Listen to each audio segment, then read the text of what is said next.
What speech are you doing? Icebreaker. Your icebreaker. Yes. Okay. So, and do you have a title?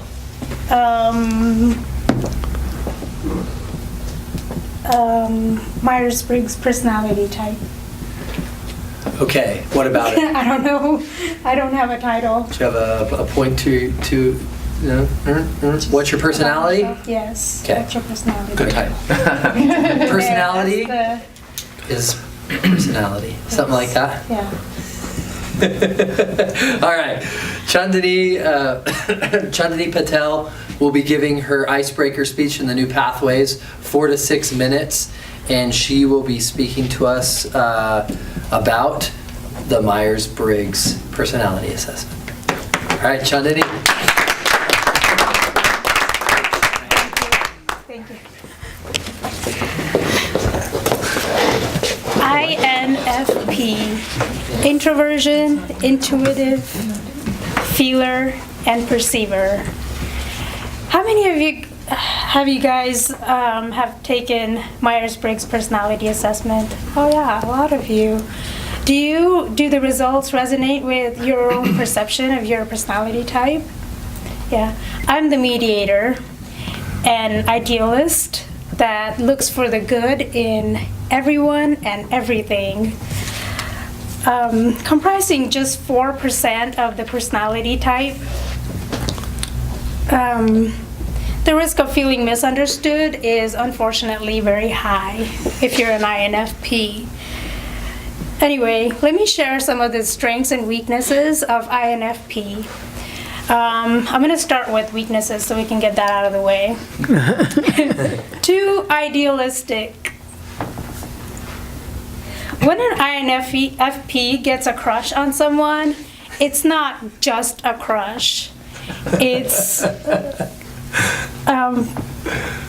they tend to idolize his speech, forgetting that nobody's perfect, hence setting themselves up for disappointment again and again and again. Falling in love too deeply is my superpower, which tends to always backfire. When I was 19 years old, I was Jay's girlfriend. My relationship with him was one of the best things that ever happened to me. I felt things with him that I had never felt before. Our relationship was so toxic. Oh dear. Now when I think back, it was a combination of two magnets with spiky cactus in the middle. Okay, that makes no sense. But that's not the point. The point is, we were so deeply in love, at least from my perspective, that we overlooked so many flaws of our relationship. Along with that, Jay didn't know how to break up with me. Okay.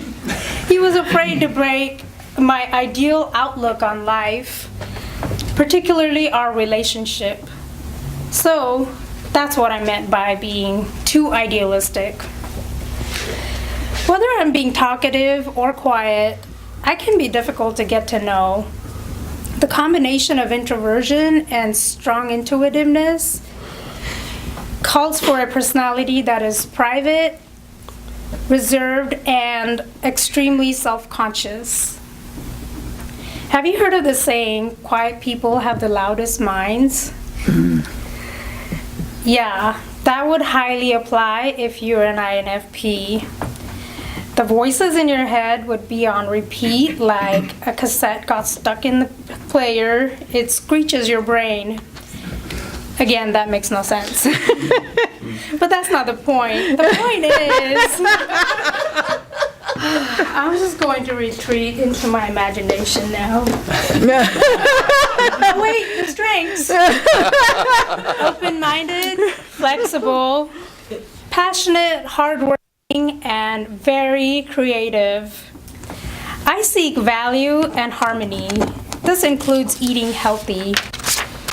I've succeeded in staying abstinent from ice cream, and it hasn't really worked yet.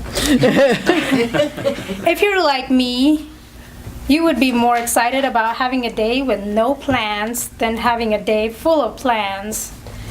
And this is one of the reasons why I love my current job as a mental health therapist, because it's a part-time job and not full-time. Another reason I really love my job is because of the requirement to build trust with clients. Creating connections by modeling my flexible, dedicated, and creative nature